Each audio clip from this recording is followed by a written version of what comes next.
நபி ஸல்லல்லாஹு அலைஹி வஸல்லம் இதுக்கப்புறம் தான் பார்த்தீங்கன்னா ஹம்சா ரலியல்லாஹுடைய அந்த உடல்லாம் பார்க்குறாங்க. இப்னு மசூத் ரலியல்லாஹு சொல்கிறாங்க, ஹம்சா ரலியல்லாஹு அவங்களுடைய உடலை பார்த்து நபி ஸல்லல்லாஹு அலைஹி வஸல்லம் அழுததை போல் வேறு யாருக்கும் வந்து ரசூல்லா அழுவலை அப்படிங்கிறாங்க. பார்த்துட்டே இருக்கிறாங்க ரசூல்லா, இந்த உடம்பே அப்படியே பார்த்துட்டே இருக்கிறாங்க. அதெல்லாம் ரொம்ப ஒரு ரசூல்லாவுக்கு வந்து தாக்கம். அதெல்லாம் வந்து அபூ சுஃபியான் மேலெல்லாம் வந்து ரசூல்லாவுக்கு வந்து அந்த இது வந்து போகல. அதுவும் அவங்களுடைய ஈரலில் வந்து கடித்து அவங்க இது மெல்றாங்க. யார்? ஹம்சாலுடைய ஏதோ இவங்க அபூ சுஃபியானுடைய மனைவி அது மெல்றாங்க. ரசூல்லா கேட்குறாங்க, ஹம்சாலுடைய கூட அதாவது ரசூல்லா கூட கேட்குறாங்க, யார் இப்படிலாம் பண்ணா அப்படி. அதாவது அது வரைக்கும் அவங்ககிட்ட அந்த வழக்கம் கிடையாது, அந்த உடல்களை சிதைக்கிற வழக்கம் அவங்க கிடையாது. அபூ சுஃபியான் கேட்கும்போது உமர் கேட்குறாரு, யார் இப்படி கொத்துக்கறி பண்ணது அப்படி. அப்போது அவர் சொல்கிறார் அபூ சுஃபியான், நான் பண்ணல, நான் பண்ண சொல்லலை, ஆனால் அப்படி பண்ணதில் எனக்கு ஒன்றும் கோபம்லாம் கிடையாது, அப்ஜெக்ஷனும் எனக்கு சந்தோஷமும் கிடையாது, எனக்கு அப்படி பண்ணிட்டாங்களேன்னு எனக்கு வருத்தம்லாம் கிடையாதுங்கிறேன். இப்படி கொத்துக்கறி பண்ணதில் எனக்கு வருத்தம்லாம் கிடையாது அப்படின்னு சொல்லி சொல்கிறாங்க. அதே மாதிரி மிகப்பெரிய ஒரு சஹாபி முஸப் பின் உமைர், அவரும் சாவறாரு. அவரை வந்து போர்த்துறது துணியில், அதை பார்த்து ரசூலுல்லாஹ் அழுகுறாங்க, எப்படி இருந்த முஸப் எப்படி ஆயிட்டாரு அப்படின்ட்டு.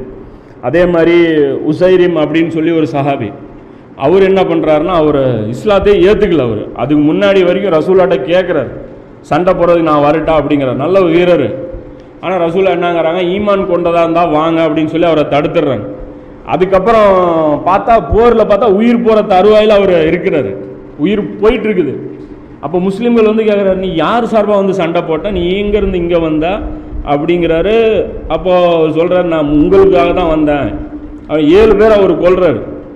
அப்போ அவர் சொல்கிறார், உங்களுக்காகத்தான் நான் வந்தேன், உதவி தேவைப்படுதுன்னாங்க, நான் வந்தேன், வரும்போது நான் களிமா சொல்லிட்டேன் அப்படிங்கிறார். தொழுவே இல்லை, ஒரு நேரம் தொழுவு கூட தொழுவில். அப்போ ரசூலுல்லாஹ் சொல்கிறாங்க, இவர் சொர்க்கவாசி அப்படிங்கிறாங்க. இதை பார்த்து தான் இவர் சொல்கிறார், அபூ ஹுரைரா, தொழுவாமலே ஒரு சொர்க்கத்துக்கு போனார்னா அது இந்த ஆள் தான் இருக்கும், இவர் தான் அப்படின்னு சொல்லி ரசூலுல்லாஹ் அவர் சொல்கிறார். அதே மாதிரி ஹன்சலாங்கிற ஒரு சஹாபி, அவர் வந்து முதலிரவில் இருக்கிறார். அங்கேருந்து ரசூலுல்லாஹ், அதாவது மதீனாவுக்கு ரொம்ப பக்கம்தான் உஹது. அப்போ உடனே அந்த அழைப்பு வந்த உடனே இவங்களும் கிளம்பி இவர் போகிறாரு. அது குளிப்பு கடமையான நிலைமையில் போகிறாரு.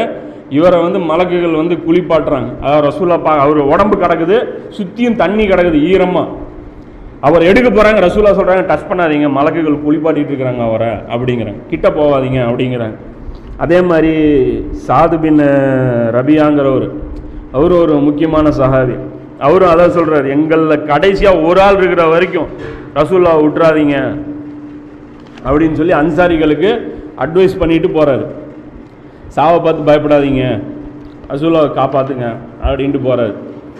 அதோட வந்து முடியுது பத்ரு உஹது போர்லாம் இதோட முடிஞ்சிருது. திரும்பி போயிடுறாங்க.